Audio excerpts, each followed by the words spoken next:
My dear students, in today's lesson we're going to talk about John Keats. John Keats, he was born in the 21st October in 1795. And he was died in 23rd of February 1821. Plan of the lesson. John's family, the first crack of life, and John has time for everything. His ill-wishers, love to landscapes, love of his life, and the second crack of life, eternal love and the crystal life. So, in today's lesson, we're going to talk about the love of landscapes, love of his life, the second crack, and the eternal love and the crystal love. John Keats was born in London in 1795, and his family was close-knit and well-off. Unfortunately, being a young man, John lost his parents. His father died when he fell from his house, and later his mother and the younger brother died of tuberculosis. Because of his parents' deaths, John had no opportunities to continue studying, and he also couldn't work, though he tried to get fixed up in a detective agency. John left hospital where he had practice while a student as a physician pharmacist trainee, and he went to live in the care of friends.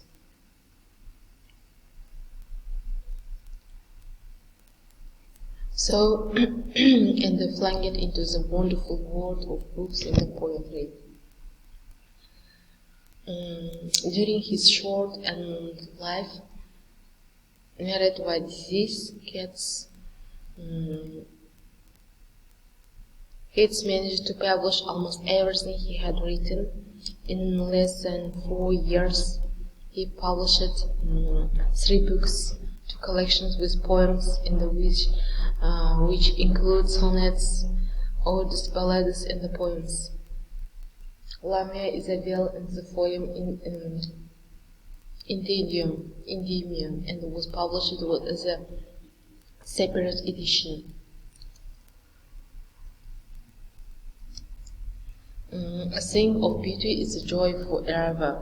Its love fitness increases, it will never pass into nothingness, but still will keep a boy tower quiet for us in the sleep, full of sweet dreams and the health and the quiet healthy.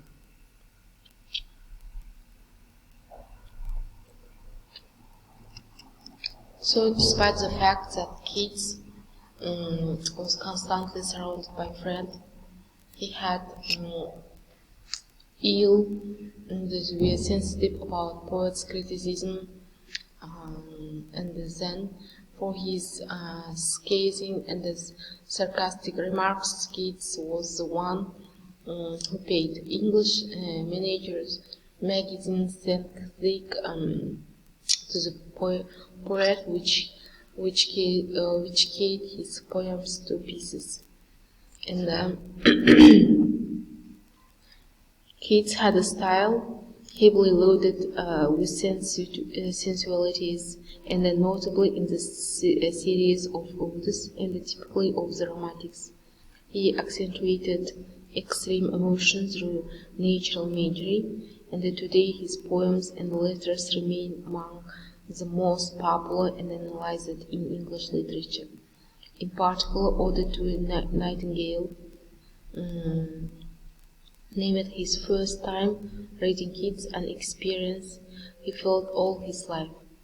In the late Victorian era, Keats' medievalist poems such as La Belle Damiens, Mercy, and The Eve of St. Inges were a major influence on the inspiring poets such as William Morris, Dante Gabriel Rossetti, Charles Swinburne. Early life and education. John Keats was born in Moorgate, London. There is little evidence of his exact birthplace, although Keats and his family seem to have marked his birthday on the 29th October. Baptism records give the date as the 21st. He was the eldest of 4 surviving children, and his young siblings were George, Thomas, and Frances Mary Fanny, and who later married the Spanish author Valentin de Linus. Another son was lost in infancy, and his father first worked as an oldster. John found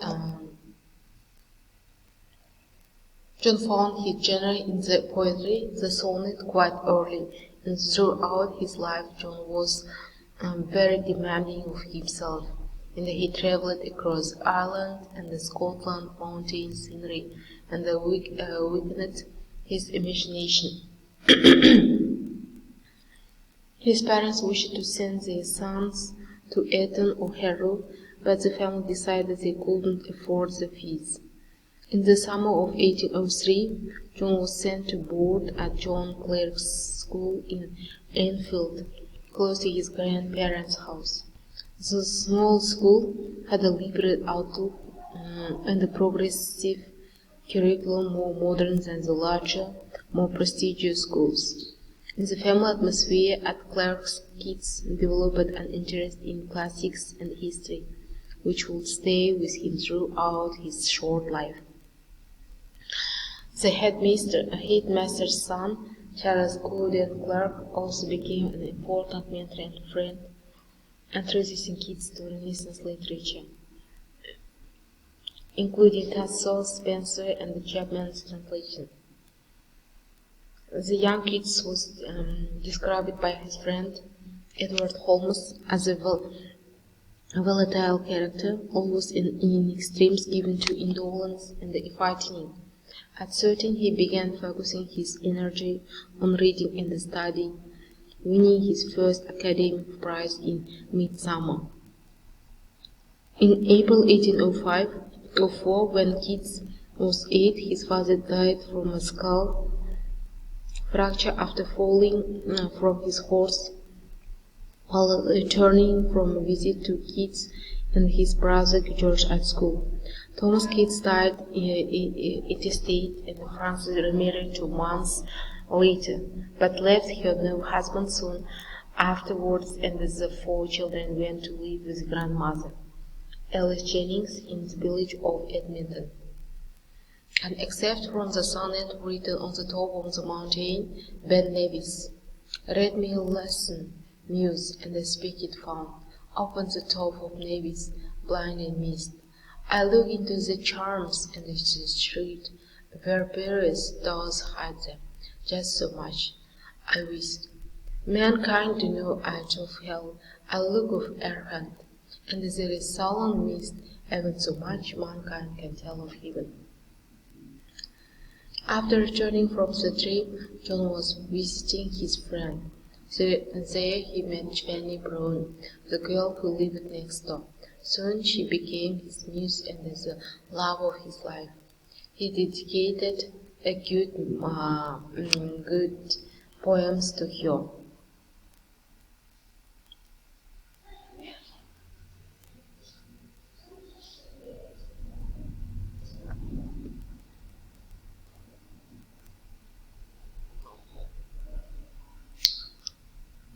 Bright starwood, I'll never stop, steadfast as thou art, not in love's splendor hang a lot of the might, and watching with eternal hints apart, like nature's patient, sleepless enamoured, the moving witches at the priest-like task of full ovulation round earth's human shores, or gazing on the new soft fall mask of snow upon the mountains and the moors, no yet still stood fast, still unchangeable, pillowed upon my fierce love, a paining breast, to feel forever its soft fall and the swell awake from forever in the sweet unrest, still to hear her tender taken breath, and the still live ever and else swingle to death.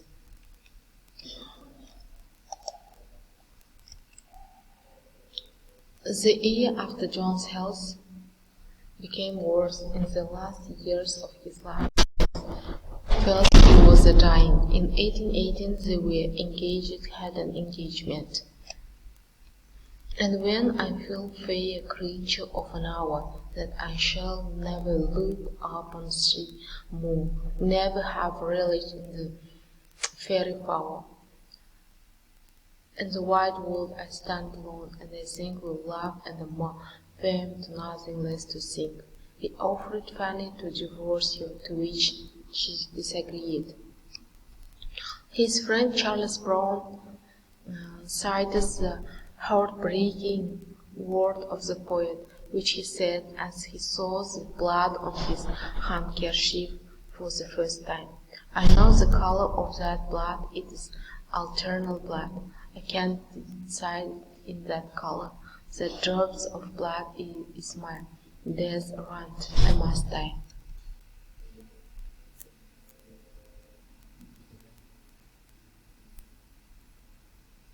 And the poet went to Italy in the hope to recover from the disease, but they lived there only a few months. He was buried in Rome. On the gravestone at this record, the inscription says, "He lies on whose name was written in water." After his death for long 10 years, Fanny didn't take off the mourning and walked across the hills, reciting his poems.